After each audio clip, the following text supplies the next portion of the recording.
Dans les rues animées d'Abidjan, le soleil se levait à peine, mais déjà les klaxons, les cris des marchands et l'odeur du pain chaud emplissaient l'air.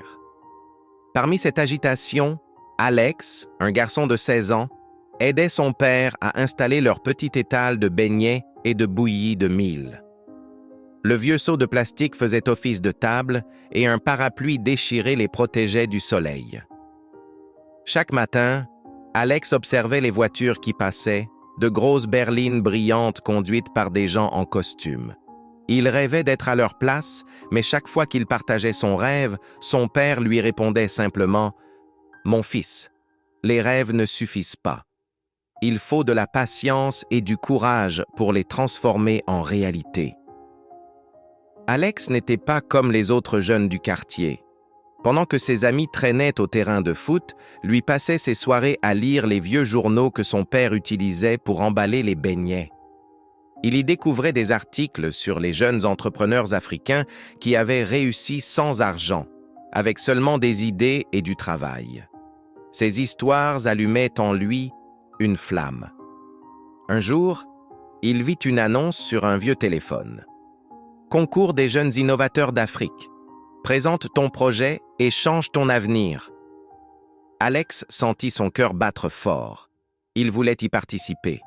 Mais il avait un problème. Il n'avait ni ordinateur, ni argent pour s'inscrire. Son père, épuisé, haussa les épaules. « Mon fils, parfois la vie veut qu'on reste là où on est. » Mais Alex refusa de croire cela. Il décida d'essayer, coûte que coûte. Les premiers jours, il tenta d'écrire son idée sur un vieux cahier d'école. Son projet, créer une petite application pour aider les vendeurs de rue à vendre leurs produits en ligne, sans payer de grands frais. Mais sans Internet stable, sans ordinateur, chaque phrase était une bataille. Les autres se moquèrent de lui. « Alex, le rêveur, tu crois qu'un vendeur de bouillie va créer une appli ?» Un jour, découragé, il faillit tout abandonner. Il regarda son père, fatigué, qui comptait les pièces de la journée et se dit « Non, je ne veux pas que toute ma vie tienne dans un seau de beignets. » Ce soir-là, il prit une décision. Il allait marcher jusqu'au cybercafé le plus proche, même s'il devait y aller à pied pendant 1 heure, même s'il ne pouvait payer que 30 minutes de connexion. Pendant plusieurs semaines, Alex se rendit au cybercafé après le travail. Il économisait chaque pièce, parfois en sautant le repas du soir. Il apprit à coder grâce à des vidéos gratuites, à rédiger un plan d'affaires, à parler comme un entrepreneur. Le gérant du cyber, impressionné, lui laissait parfois quelques minutes gratuites. Un jour, une femme d'une ONG locale entra au cybercafé. Elle vit Alex, concentrée et curieuse, lui demanda ce qu'il faisait. Quand il lui expliqua son idée, elle sourit. « Tu veux digitaliser la rue africaine? J'aime ça. Viens me voir demain. Je crois que je peux t'aider. » Le lendemain, elle lui prêta un ordinateur pour finaliser son projet. Ensemble, ils préparèrent sa présentation pour le concours.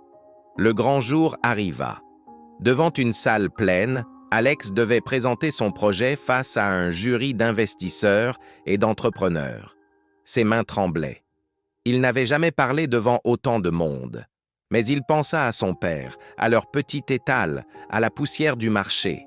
Alors, il leva la tête et dit d'une voix ferme « Je viens d'une famille de vendeurs de rue, mais j'ai appris que les plus grandes idées naissent souvent dans les plus petites rues. » Son discours toucha tout le monde. Il parle de dignité, d'innovation, de l'Afrique qui avance. À la fin, la salle éclata en applaudissements. Le jury délibéra et Alex remporta le 2e prix national d'innovation.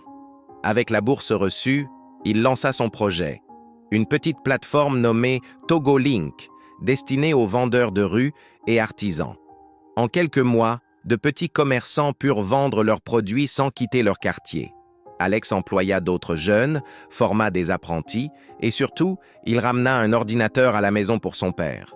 Son père, les yeux brillants, lui dit « Je n'avais pas tort quand je disais qu'il fallait du courage, mais je ne savais pas que mon fils en avait autant. » 1 an plus tard, Alex revint au marché.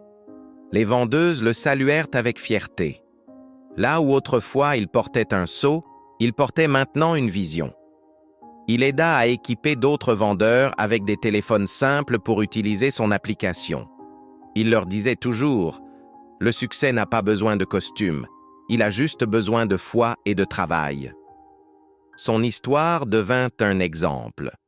Dans les écoles et les radios locales, on parlait du garçon des beignets devenu entrepreneur. Et chaque fois qu'on lui demandait comment il avait fait, Alex répondait simplement « J'ai commencé là où j'étais, avec ce que j'avais. Le reste, c'est le courage qui l'a fait.